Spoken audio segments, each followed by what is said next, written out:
Thank you very much, Program Director. Good morning to everybody, the leadership of the BBC, fellow panelists. And I'm with the chairperson of the EFF in Gauteng, who is also the MMC of Finance here in the city of Ekurhuleni. His name is Nkululeko Dunga. I want him to stand because I think there are people who want business or whatever.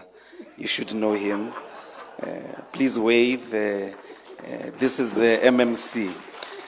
You know, EFF is in government here in Ekurhuleni, very important. In Johannesburg as well, the city that the speaker after me used to be the mayor there, and they lost dramatically, and they're still losing. Just yesterday, they lost the ward down in Ennerdale. This losing is consistent with BEE. BEE. I think that perhaps the facts speak for themselves. BEE is a dramatic failure. Of the listed companies in South Africa's JSE, less than 3% are black-owned, 100% black-owned. Women ownership is even worse. Actually, BEE is largely a black boys club, consistent with the white boys club that owns all of us. The tragedy from the very beginning was the naivety to think that the oppressor can give you the means to defeat him. BEE is based on that tragic logic. If you look at the sector targets, are themselves very much embarrassing. Nothing in terms of the ownership of the economy of South Africa reflects the demographic profile of our country. But if you look at the targets of ownership, sector by sector, we are still not targeting the actual profile of the representation of black people in the country. It tells you already from the beginning we are moving from a defeated perspective.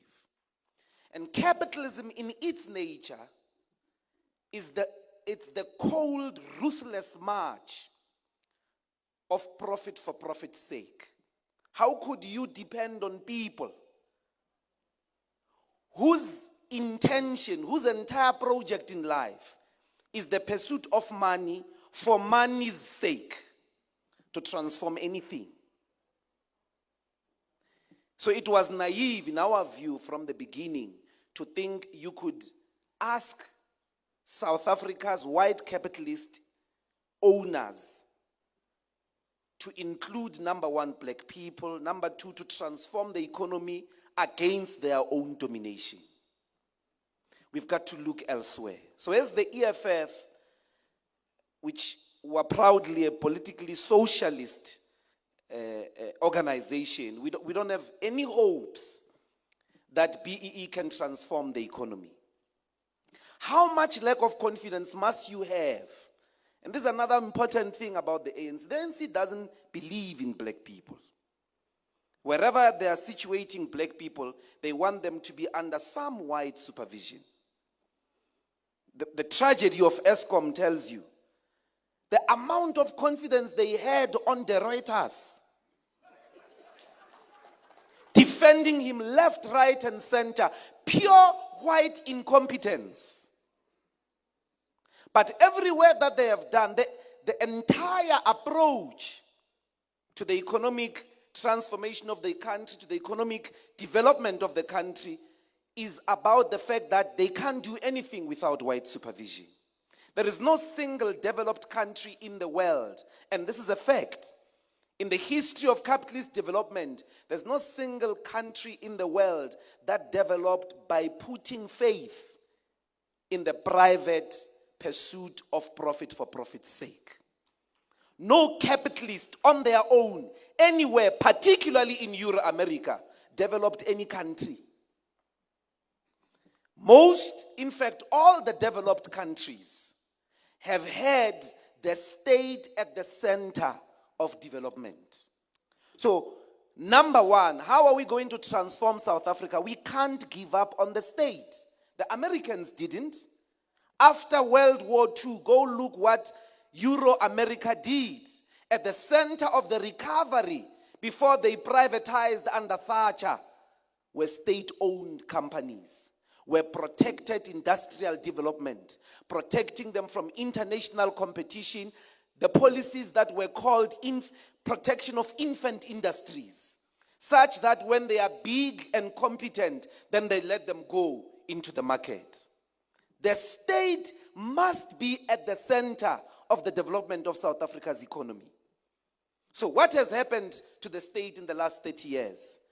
It is a neoliberal disorganization. So the local state, everywhere you find it, what we call the tender, is the faith that everybody must get a business and do the things that the state should provide. You've got to build internal state capacity to deliver the services that are supposed to be delivered by a government. Government must build a road, because it must not only build a road, it must maintain it. Government must provide quality education. Government must be able to cut the grass in all the parks. All those low-hanging fruits, you cannot deliver them to the private sector.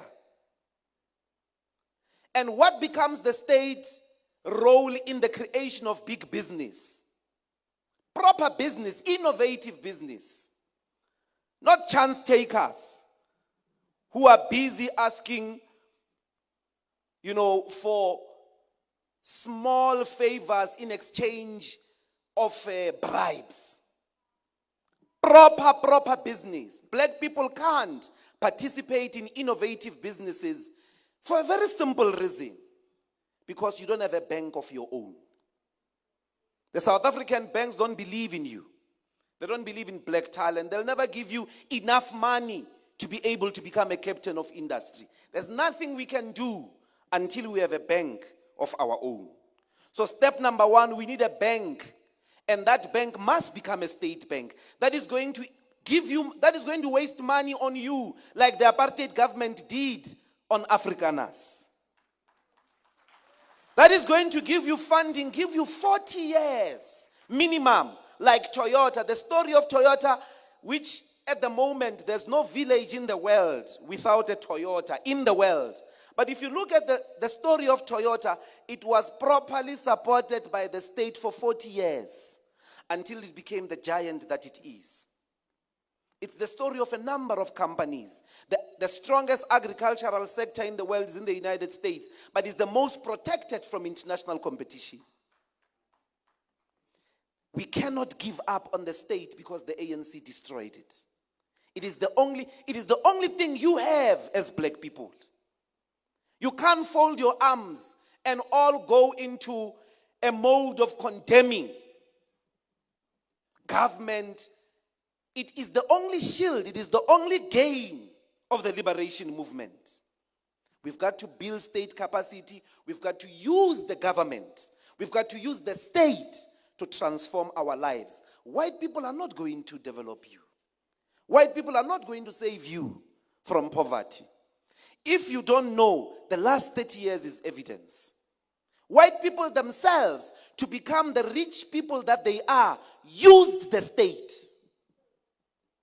They could have made it without the state. They were protected by the state. They were funded by the state. They were given all types of opportunities by the state. You have to save your state. Don't surrender it to corrupt people. Don't surrender it to people who don't believe in black talent. We've got to save the state and strengthen it. Use it to transform and shift tectonically the ownership patterns in the country. In the private sector, you will not survive. You will not succeed. So number one, we must build our state internal capacity, build state-owned companies. Number two, we need our own bank, and we need it yesterday. Without a bank, we are going nowhere. Finally, black people, I don't know who lied to us. We cannot continue calling this place our country when we do not own the land. Actually, the most untransformed of the sectors in terms of this BEE arrangement is the agricultural sector. Land is everything. Kwamanje nje, we're on the land. Even if you want a saloon, it has to be on the land. Perhaps that is the genesis of everything. Without the land, we are visitors in this country. You can hate foreign nationals all you want. There are people who are campaigning everywhere, program director, that our problem is foreign nationals. Foreign nationals, gwabani. Ngoba you are a foreigner yourself. We've got to get back the land. We do not have the land. And therefore, I appeal, I invite all of us as black people to be unapologetic. Even if your interests are entrepreneurial in relation to the fourth industrial revolution, you will not be able to even do the fourth industrial revolution without the land.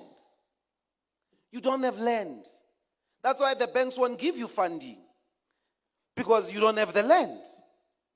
We have to get back our land.